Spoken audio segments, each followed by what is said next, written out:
দেশের বৃহত্তর স্বার্থে জাতীয় ঐক্য তৈরির ব্যাপারে বিএনপি যে দাবি জানিয়েছে তার সঙ্গে একমত পোষণ করেছে বাংলাদেশ জামায়াতে ইসলামী।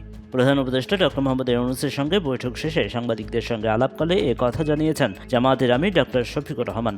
দেশ আমাদের সবার, জাতি ধর্ম দলমত নির্বিশেষে সবাই মিলেমিশে জাতীয় ঐক্য কিভাবে আরো সিমেন্টেড করা যায়। জামায়াতের আমির বলেন, অন্তর্বর্তী সরকার যাতে শৃঙ্খলার ভেতর থেকে একটা কার্যকর নির্বাচনের দিকে আগাতে পারে সেই বিষয়গুলো নিয়ে আলোচনা হয়েছে।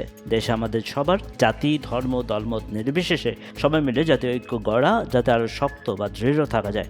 এছাড়া প্রশাসনে আরো কিভাবে গতি আনা যায় এই সমস্ত বিষয় নিয়ে আলোচনা হয়েছে।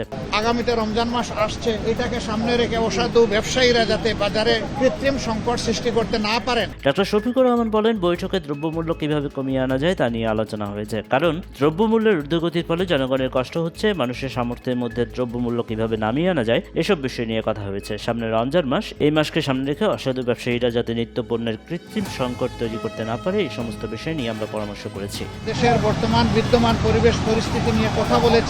এর পাশাপাশি আইন শৃঙ্খলা পরিস্থিতি নিয়ে অনেক আলোচনা হয়েছে। জামায়াতের আমির বলেন, আইন শৃঙ্খলা পরিস্থিতি নিয়েও অনেক আলোচনা হয়েছে। সম্প্রতি ঘটে যাওয়া কিছু ঘটনা নিয়ে আলোচনা হয়েছে। এসব আলোচনায় আমরা একমত হয়েছি। আমরা বলেছি, দেশবাসীকে সঙ্গে নিয়ে দেশকে এগিয়ে নেওয়ার চেষ্টা করতে হবে। আইন শৃঙ্খলার অবনতি ঘটাতে যারাই জড়িত থাকবে তাদেরই আইনের আওতায় আনতে হবে।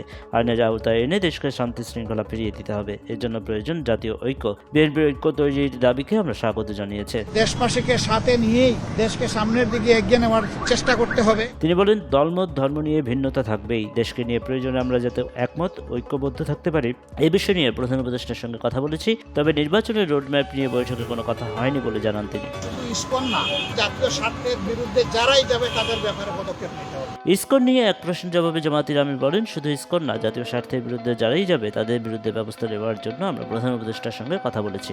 এই মুহূর্তে সবচেয়ে বড় প্রয়োজন হচ্ছে জাতীয় ঐক্য।